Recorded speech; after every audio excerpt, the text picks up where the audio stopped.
So, Michel Barnier is back in London for further talks aimed at reaching an agreement on the post-Brexit relationship between the United Kingdom and the European Union. We hear a lot about trade in relation to these talks, but we should not forget that they also cover a large range of other issues, such as law enforcement and intelligence cooperation, shipping, aviation, financial transactions, and access to UK fishing waters for foreign boats. However, there are three major sticking points in these talks. The first is issues around state aid. In other words, the assistance that the government can provide UK industry and businesses with post the agreement. Secondly, governance. How the implementation of any agreement should be monitored, managed, and overseen, and by who. And, as I said earlier, fishing rights. Today I'm going to talk about fishing because there are a lot of people out there saying that the fishing industry is simply not economically important enough that we should allow it to derail any agreement with Brussels. Their argument is that the United Kingdom fishing industry contributes only about 1.4 billion to the economy, and they say that as the whole economy is worth 2.8 trillion, 1.4 doesn't make a lot of difference. But let's look at that for a moment. Because around 60% of all fish caught in UK waters are in fact landed at foreign ports. And some 70% of the UK fishing quota is actually owned by foreign-owned vessels registered in the UK. Here's the breakdown. So you'll see that 88% of the Welsh fishing quota is in fact owned by boats that, although British flagged, are in fact owned by foreign companies. And 50% of the UK quota, the English quota, is the same, foreign-owned. So we can say, therefore, that around 70% of the money made by flagged boats flagged in the UK, catching UK fish in UK waters, goes into the pockets of businesses in other countries. Now, if that catch was made by British-owned boats instead, it's obvious that the UK fishing industry would potentially be worth more than it is now, and in fact, nearly double, or around double. The actual figure is an additional £2.1 billion, so a net contribution from the industry of £3.5 billion to the national economy. Now, in reality, we're never going to reach that full potential, and there are good reasons for that. For example, a British fishing vessel may wish to land its catch in a foreign port in order to sell it directly to that local market. Makes sense.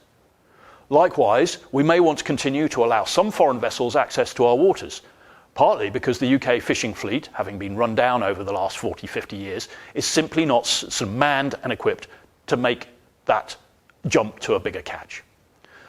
I hope we will always allow foreign fishing boats into our waters, and I'm sure we will. But the issue is that as a sovereign state, should we be able to control how many boats have access and what they can catch? Of course, but the EU thinks otherwise.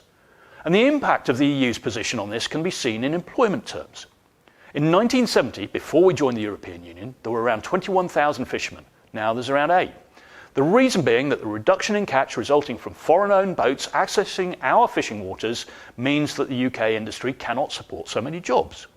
Obvious. In fact, the situation is now so dire that many boats under 10 metres in length go out to sea single-crewed, and that cannot be a satisfactory state of affairs or in any way acceptable. So what would happen if we do take back control as part of this agreement? Let's be very conservative or modest in our estimates and say that only 50% of that potential 2.1 billion could be brought back to the UK if we regain control of our fishing stocks and waters. So around £1 billion could come back. You see, I'm playing it down here, playing down expectations, being very modest in those expectations. But in other words, if we regain full control of our fishing waters, the UK economy could realistically benefit to the tune of £1 billion. On top of what it is now, that means that the industry would be worth a total of £2.4 billion to the British economy. Now, just as other industries support local communities, such as coal mining used to support the Welsh valleys, the fishing industry supports coastal communities. Of course it does. So let's look at what difference an additional £1 billion would make. The UK's fishing industry presently employs around 24,000 people. That's just under 8,000 fishermen and about just under 16,000 in the processing side. On this chart, you can see that the numbers of employees in each region is broken down into those two categories, actual fishermen and those involved in the processing of fish. You can see that in Yorkshire and Humber, for example, there are 1,500 fishermen and 5,000 people involved in processing the fish. That's at 2017 figures. And that's a total of 6,500 people in that region alone. Now, the last column shows what amount of money the regions would actually gain as part of their share per fisherman or per employed person in that region. So again, to use Yorkshire and Humberside as an example, if we take back control of fishing, that region alone would gain to the tune of an additional £273 million. The southwest by 73 million and the southeast by around 10 million. And remember, this additional money, as I say, would not be spread around the country, but focused particularly in our deprived coastal communities. Imagine for a moment if the government were to announce a £38 million annual cash injection into the deprived coastal communities of the northwest, for example. That would be quite something, wouldn't it? But that's not the end of the story, because you see, that fish goes somewhere. And people in the UK presently spend £6.61 billion annually on fish and shellfish in our shops and restaurants. Now, of course, some of that accounts for the income that goes into the fishing industry, so we've already talked about that. But it still leaves around £4 billion going into the economy, which helps fuel the retail and restaurant trades and associated jobs in logistics and haulage. So it's not just the fishing boats and the fishermen and the coastal communities, it's everywhere else as well. Now, before I sum up, there's something else that has to be mentioned, and that is the fact that if we are going to increase the amount of fish caught and landed by our UK boats, there has to be a market for it. Of course, it's a no-brainer. The reality is, though, that we export a lot of our fish and shellfish because you, the British people, actually don't eat what we catch in our waters. On the other hand, we import a lot of fish, for example, a lot of our cod and warm water shrimp. Why?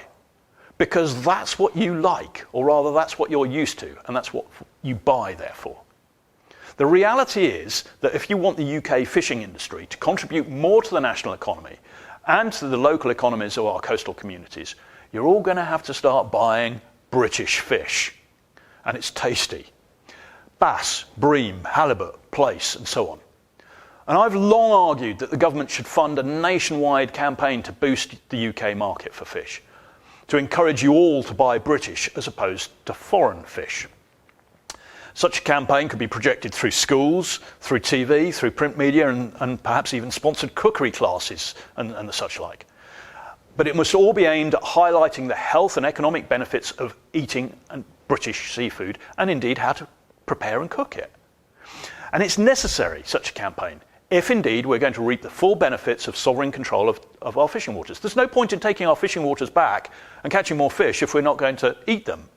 So it's, again, a no-brainer. And let's not forget the normal international practice legally around the globe, with the exception of the European Union, is that coastal states own the fishing rights within their territorial waters. What we're asking for here is nothing unusual, except in the case of the European Union. In taking back sovereignty of our waters, we do no more than the rest of the world already does and accepts as perfectly legitimate and normal.